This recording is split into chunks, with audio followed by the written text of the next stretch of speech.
জায়গায় অবস্থিত এই পানাম নগর। আমরা 12 জন ড্যাফোডিল ইন্টারন্যাশনাল ইউনিভার্সিটির পাবলিক হেলথ ডিপার্টমেন্টের শিক্ষার্থী।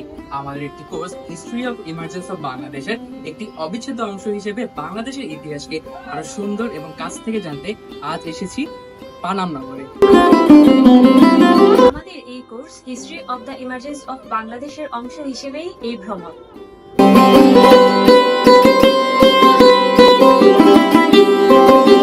এই পানাম নগর ছিল এক সময় ধনী হিন্দু ব্যবসায়ীদের বসতি। ইস্ট ইন্ডিয়া কোম্পানির সময় এই নগর ছিল ব্যবসায়িক কর্মকাণ্ডের এক কেন্দ্রবিন্দু। তুমি জানো এখানকার প্রতিটি বাড়ি যেন সময়ের ফেলে ভর্তি। 19 শতকের ইউরোপিয়ান স্থাপত্য শৈলীর ছোঁয়া আজও স্পষ্ট। এই প্রাচীন শহর আমাদের সেই শিকড়ের কথাই মনে করিয়ে দেয়। এই সফর শুধু একটা ভ্রমণ নয়, এটা আমাদের অতীতকে জানা, উপলব্ধি করা এবং ভবিষ্যৎ প্রজন্মের কাছে তুলে ধরার এক প্রচেষ্টা।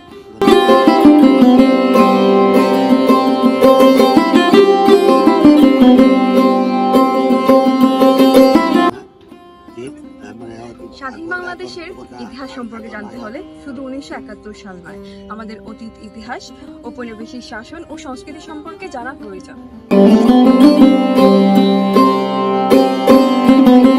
এই স্বাধীন বাংলার ইতিহাস জানতে হলে আমাদেরকে শেকড়ের দিকেও তাকাতে হবে। বড় সর্দার বাড়ি, ইট চুনে তৈরি এই ঘেরা বাড়িটি মুঘল ও ইউরোপিয়ান আমলের স্থাপত্য শৈলীর এক অপূর্ব সংমিশ্রণ।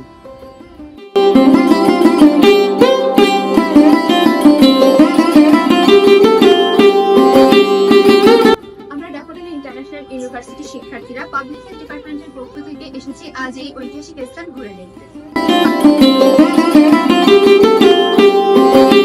পানাম নগর আমাদের ইতিহাস জানার জায়গা, যেখানে অতীত, বর্তমান আর ভবিষ্যৎ একসাথে মিলে যায়।